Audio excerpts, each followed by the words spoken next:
¿Por qué una organización regional teme más a los soldados que a los terroristas o a los secuestradores?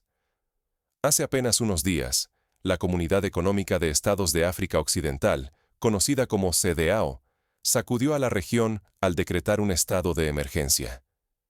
Pero lo sorprendente no fue la causa. No respondieron a atentados, ni a desplazamientos masivos, ni siquiera a secuestros colectivos. El motivo fue uno solo y contundente: el miedo a los golpes militares. Para entender la magnitud de este hecho, imaginemos una Europa en la que la Unión Europea declare un estado de emergencia no por una amenaza terrorista, ni por una pandemia, sino exclusivamente por la posibilidad de que los ejércitos nacionales tomen el poder. O recordemos la Guerra Fría, cuando el temor a la subversión militar recorría América Latina y la OEA se veía obligada a intervenir, no siempre con éxito, para restaurar gobiernos civiles. Sin embargo, lo que ocurre hoy en África Occidental tiene matices aún más profundos y nuevos. Nunca antes se había activado una alerta máxima únicamente por el temor de que los militares derrocaran a los gobiernos. Este acto marca un antes y un después en África Occidental porque revela algo más profundo: un desequilibrio crítico en el poder y una grieta en la confianza entre las élites y sus propias instituciones. Es como si el sistema reconociera públicamente que ya no puede garantizar su propia supervivencia sin recurrir a medidas extraordinarias. La reacción de la CEDEAO no fue rutinaria ni diplomática. Fue repentina, cargada de urgencia y, sobre todo, impulsada por el miedo. Rara vez los líderes regionales actúan con tal velocidad, a menos que sientan que el suelo tiembla bajo sus pies. Cuando el pánico se disfraza de decisión política, suele ser porque lo que está en juego es mucho más grande de lo que se dice en público.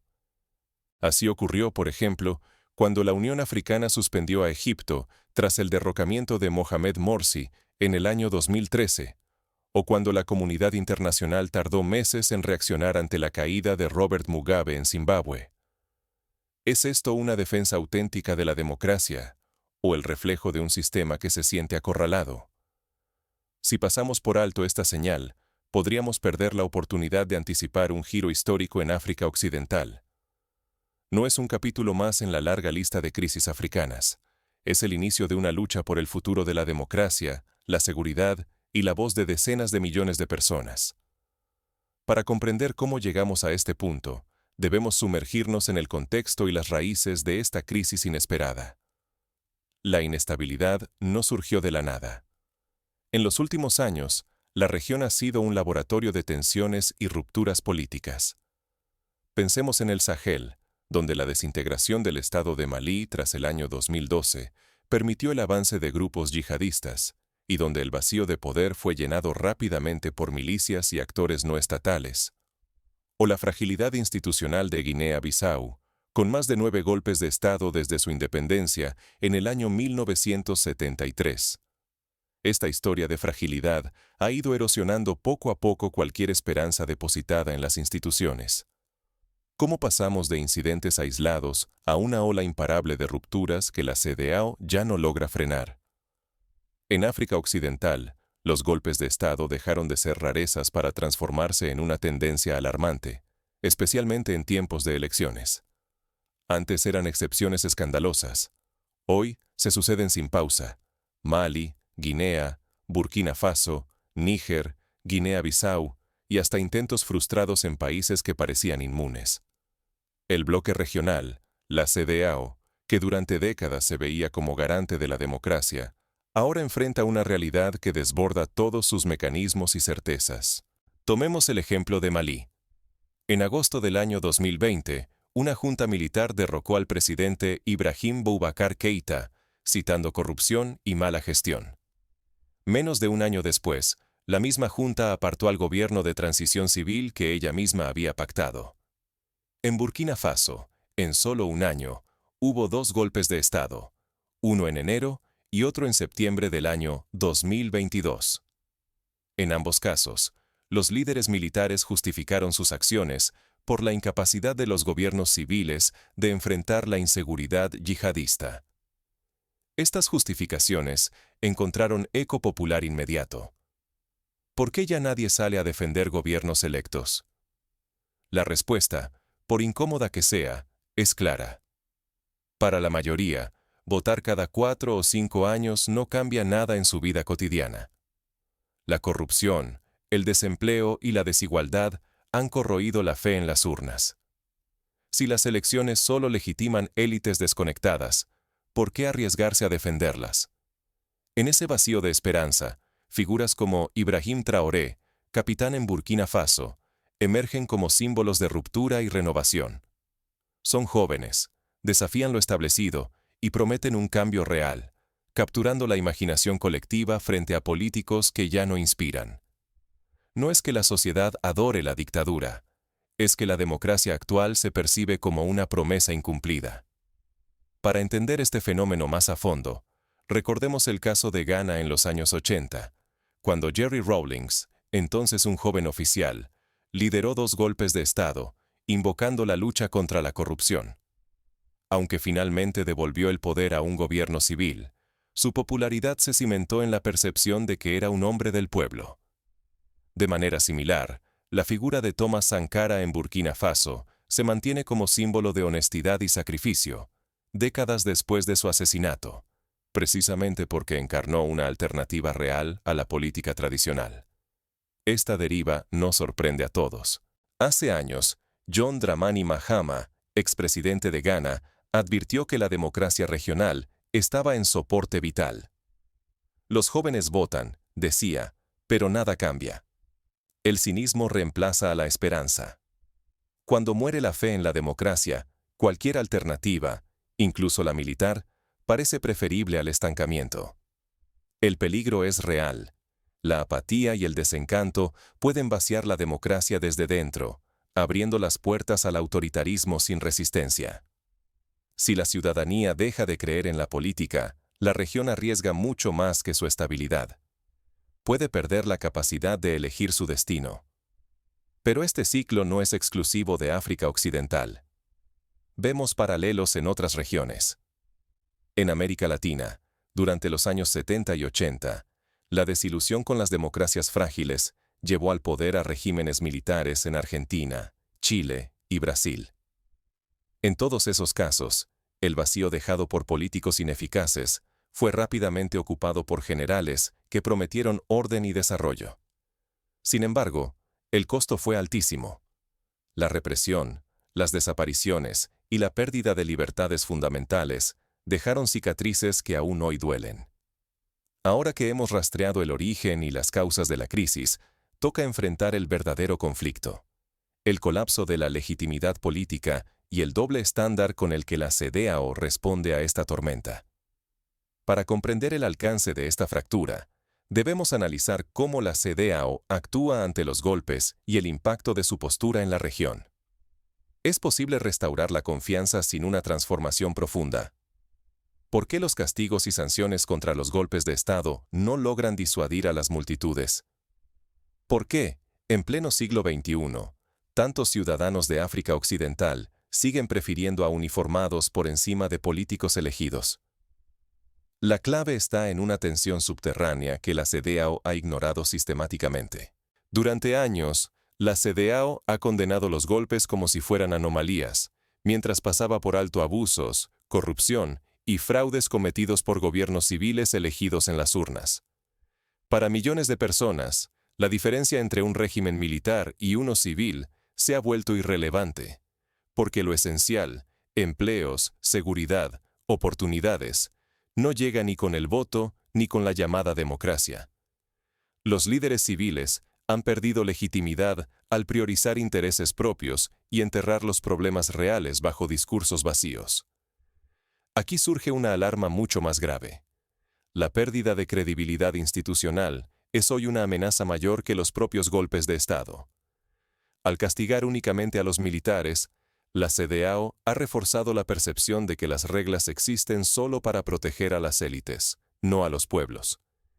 Esta doble moral ha erosionado la confianza pública, abriendo espacio para que alternativas autoritarias parezcan, al menos, más sinceras o eficaces. No es coincidencia que tantos ciudadanos apoyen a los militares. Lo hacen porque, para ellos, los uniformados ofrecen lo que la política tradicional ya no garantiza: seguridad, soberanía y una sensación de control frente al caos. En contextos donde la violencia, el desempleo y la desigualdad son cotidianos, la promesa de orden pesa más que los ideales abstractos de democracia. La gente no celebra los golpes, celebra la esperanza de un cambio tangible, aunque provenga de manos poco convencionales. Para ilustrar este fenómeno, pensemos en el caso de Egipto, durante el año 2013. Cuando Mohamed Morsi fue derrocado, millones de egipcios celebraron la llegada de los militares a las calles porque sentían que la revolución de 2011 no había traído mejoras reales. La promesa de estabilidad, aunque fuera temporal, resultó más atractiva que la incertidumbre política prolongada. La reciente creación de la Confederación de Estados del Sahel, formada por los gobiernos militares de Mali, Burkina Faso y Níger, ha dejado claro que existe un bloque dispuesto a desafiar abiertamente la autoridad de la CEDEAO. Este eje no solo da refugio a los regímenes militares, sino que también ofrece un modelo soberano, alejado de las reglas y sanciones dictadas desde Occidente. La fractura regional ya no es una amenaza lejana, sino una realidad que avanza. El riesgo es gigantesco. Si la CEDEAO continúa ignorando el origen del problema, la corrupción sistémica y la desconexión entre líderes y ciudadanos, la región podría fragmentarse sin retorno.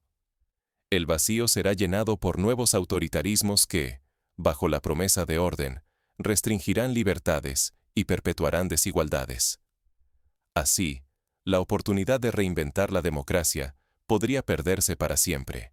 Y África Occidental arriesga no solo su prestigio internacional, sino también su derecho a decidir su propio destino. Pero ¿cómo llegó la región a este punto de ruptura? Para entender la gravedad de la crisis, hay que mirar más allá de los titulares y examinar las raíces históricas y sociales de este desencanto. El manual de sanciones, castigos y amenazas de la CEDEAO se ha vuelto obsoleto.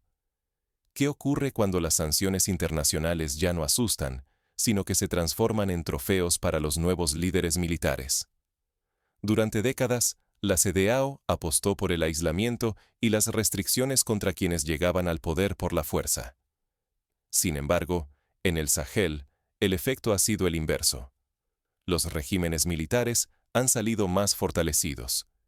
Para millones de personas, las sanciones dejaron de ser una defensa de la democracia y pasaron a ser una humillación impuesta desde el exterior. En el año 2017, cuando la CEDEAO intervino militarmente en Gambia para forzar la salida del presidente Yahya Jammeh, la operación fue vista como una defensa legítima de la voluntad popular. Pero en el caso de Mali, Níger y Burkina Faso, la percepción es distinta.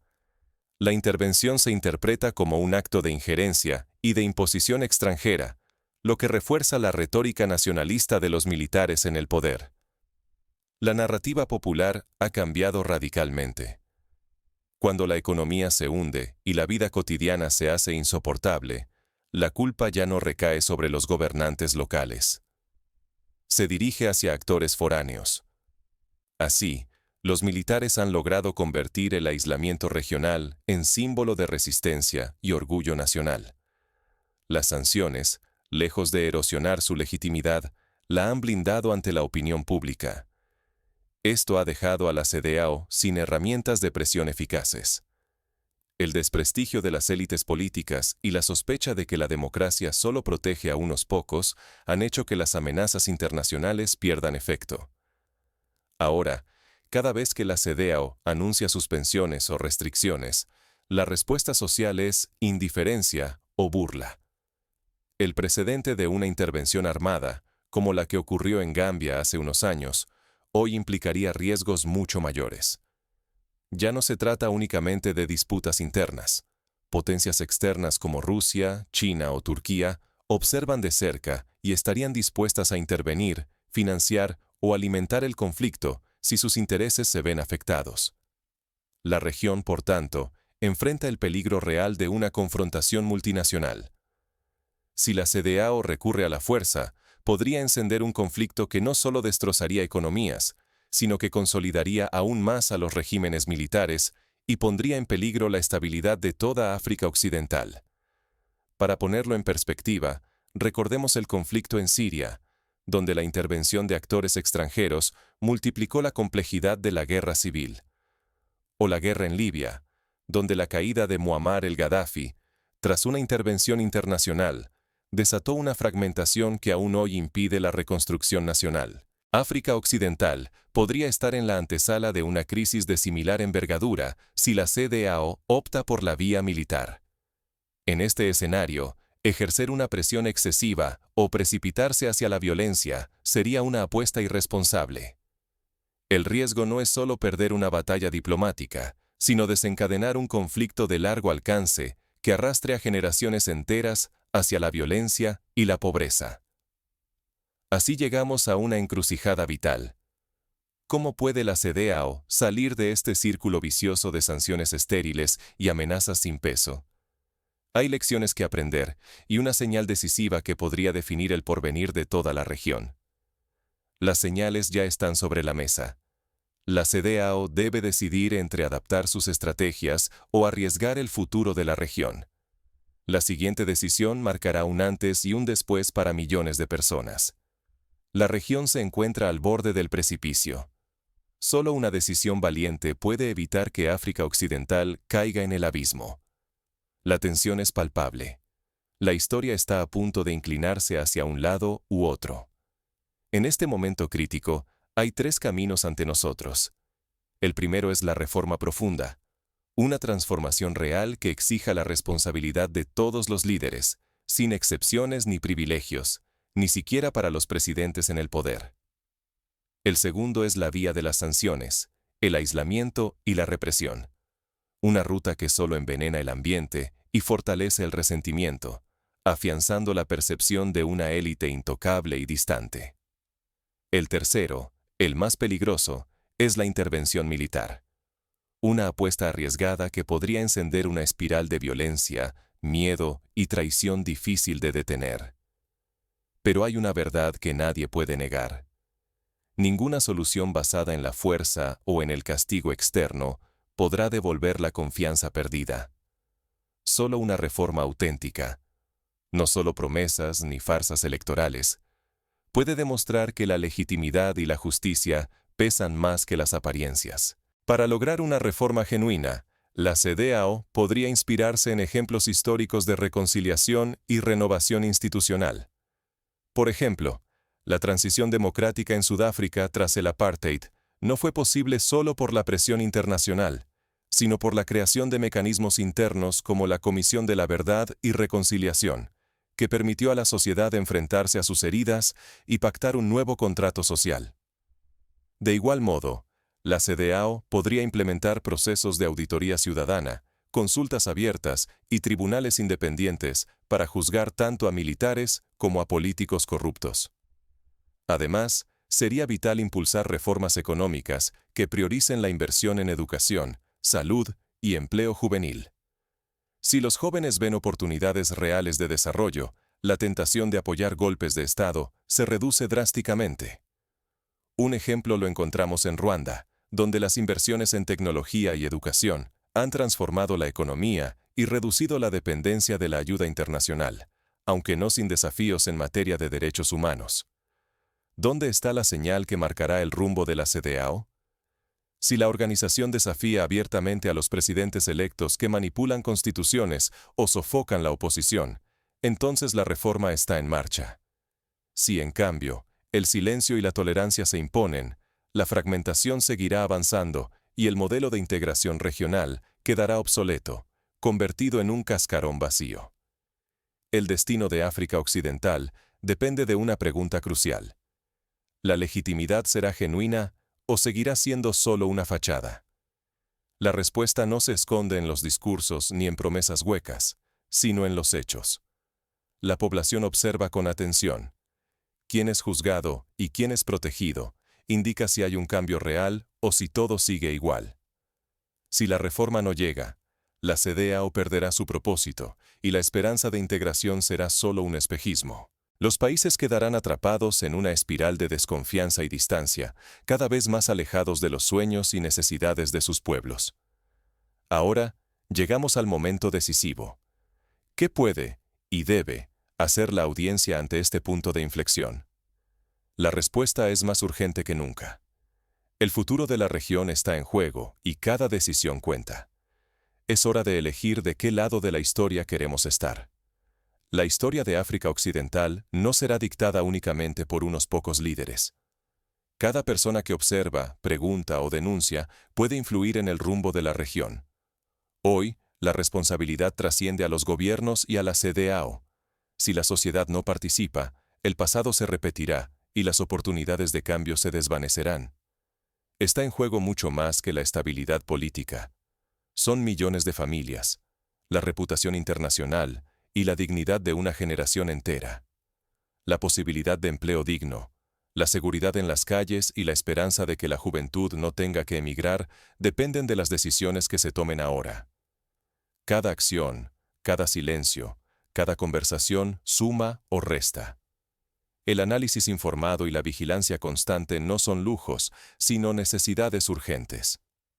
Exigir transparencia y no aceptar respuestas fáciles puede marcar la diferencia entre caer en ciclos de manipulación o abrir el camino hacia una democracia real.